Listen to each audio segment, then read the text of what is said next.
तो active and passive, तो active passive में टेंस के अकॉर्डिंग पैसिव बनाते हैं। ठीक, क्या होता है एक्टिव पैसिव में टेंस के अकॉर्डिंग मतलब टेंस के जैसे, अकॉर्डिंग मतलब जैसे पैसिव बनाते हैं। ओके, तो पहले आएगा प्रेजेंट डिफरेंट टेंस। ठीक, तो इसमें इसका रूल जानते हैं हम लोग क्या होता था। इसका रूल क्या होता था, सब्जेक्ट होते थे, वर्ब को फर्स्ट फॉर्म, फिर ऑब्जेक्ट। ओके, तो प्लूरल नाउन हम लोग प्लूरल नाउन में के साथ एस या एस नहीं जोड़ते थे और सिंगुलर के साथ हम लोग एस या एस जोड़ते थे। ठीक, फिर अब जैसे कि अब ये एक्टिव है तो हमें एक्टिव पहचानना है कि ये किस टेंस का है ना। तो अभी किस देखिए, आई राइट आ लेटर, तो आई राइट आ लेटर है तो आई राइट आ लेटर। देखिए तो उसमें क्या बताया है कि देखिए इसमें सब्जेक्ट है क्या प्लूरल है और ये फिर वर्ब है, वर्ब में एस एस नहीं जुड़ा है तो ये फर्स्ट फॉर्म हो गई। और क्योंकि इसमें ई एस क्यों नहीं जुड़ा है, क्योंकि ये प्लूरल है, आई प्लूरल है इसलिए एस एस नहीं जुड़ा है। फिर उसके बाद ऑब्जेक्ट। ओके, तो ये हो गया प्रेजेंट डिफिनिट टेंस का। ठीक, तो अब इसका पजेसिव हम बनाएंगे, इसका पैसिव, इसका पैसिव बनाएंगे हम लोग। तो क्या बनेगा देखिए, तो क्या होता है जब हम लोग पजेसिव बनाते हैं तो देखिए पजेसिव का रूल होता है ऑब्जेक्ट पहले आता है। देखिए जो ऑब्जेक्ट है ये ऑब्जेक्ट पहले आ जाता है।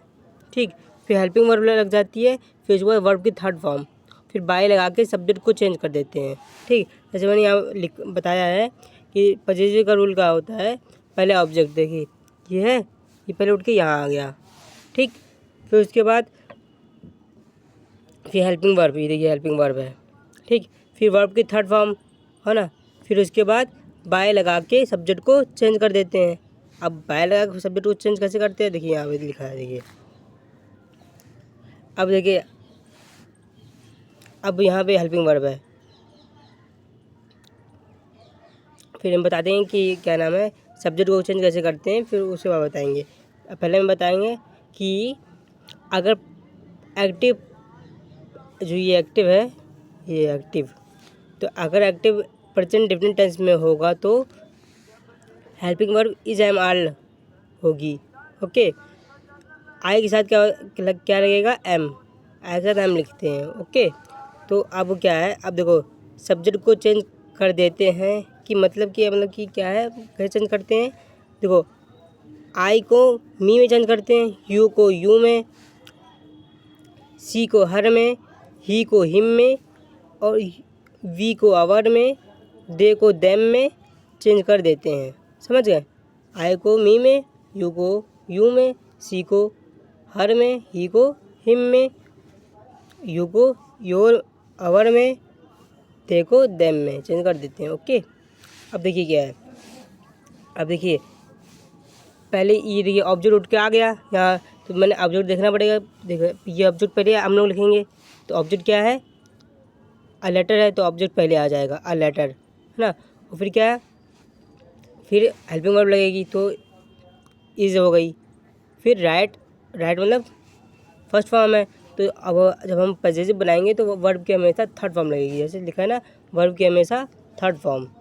जब पजेसिव बनाएंगे तो ठोक के फिर बाय लगाकर आई को मी में चेंज कर दिया तो ये पजेसिव बन गया, फिर फुल स्टॉप। समझ में आया, ऐसे करते हैं। अब आते हैं हम लोग इंट्रोगेटिव में, नेगेटिव में आते हैं, नेगेटिव सेंटेंस में आते हैं, है ना। तो नेगेटिव सेंटेंस में आएंगे हम लोग, तो एक्टिव देखिए क्या दिया है, सी डज नॉट सेल बुक्स। अब देखिए क्या है इसमें, अब डज नॉट लगा है तो डज नॉट लगा किस में लगता है, प्रेजेंट डिफरेंट में, प्रेजेंट डिफरेंट टेंस के नेगेटिव में। तो प्रेजेंट डिफरेंट टेंस के नेगेटिव में डज नॉट लगता है, किसी का डज नॉट सिंगुलर के साथ डज नॉट लगता है, प्लूरल के साथ डू नॉट लगता है। ठीक है, जैसे देखिए प्लूरल तो यहाँ डू नॉट लगा है और यहाँ सिंगुलर तो यहाँ पे डज नॉट लगा है। तो अब देखिए क्या, पहले हम लोग ऑब्जेक्ट पहले आ जाता है, जब हम लोग पॉजिटिव बनाते हैं तो पहले ऑब्जेक्ट, ये ऑब्जेक्ट है तो ऑब्जेक्ट पहले आ जाता है। तो बुक्स है, देखिए बुक्स ना, बुक्स है तो कई बुक्स है ना, तो कई बुक्स के लिए आर लग गया, आर, फिर नॉट सोल्ड। अब देखिए सेल का क्या होता है, थर्ड फॉर्म सोल्ड, फिर बाई सी का हर। ओके, अब नेक्स्ट एक्टिव क्या है निगेटिव सेंटेंस का, they do not play cricket. ठीक, अब देखिए पहले क्या, पहले मैंने ये पहले ऑब्जेक्ट आएगा तो ऑब्जेक्ट आ गया, फिर इज़, फिर इसके बाद हमेशा नॉट लगता है। नेगेटिव में क्या, इसके बाद नॉट लगता है, फिर उसके बाद प्ले फर्स्ट फॉर्म है खेलना, तो फिर इसका थर्ड फॉर्म हो जाएगी प्लेड, फिर बाय देखा देम। ओके, अब हम लोग आते हैं इंट्रोगेटिव पे। इंट्रोगेटिव सेंटेंस क्या होता है, अब देखिए, अब इंट्रोगेटिव में मैंने बताया था ना कि पहले क्या आए तो डू या डज लगते हैं, प्रेजेंट डिफरेंट टेंस में डू या डज आए तो क्या, पहले क्या आए तो डू डज लगते हैं, तो डू देखिए डू लगा है तो ये पहचान आपको समझ में आ रहा है कि क्या है, ये इंट्रोगेटिव सेंटेंस है किसका, प्रेजेंट डिफिनिट का। तो प्रेजेंट डिफिनिट का डू है दिए, अगर डू डज होगा तो आप पहचान लीजिएगा कि ये किसका है, इंट्रोगेटिव का। ठीक है, अभी एक्टिव कहते हैं do you learn your lesson.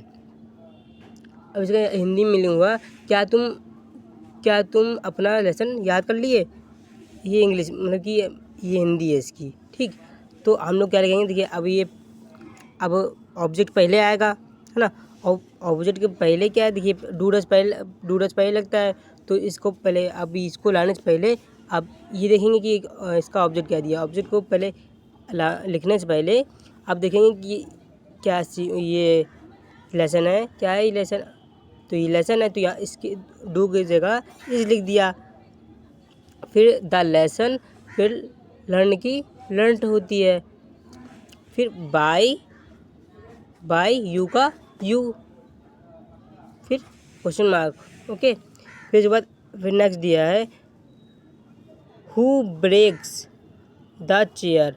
Who breaks a chair मतलब इसका मतलब क्या हुआ, इसका हु ब्रेक्स अ चेयर मतलब हुआ कि चेयर कौन तोड़ा, है ना, ब्रेक माने होता है तोड़ना।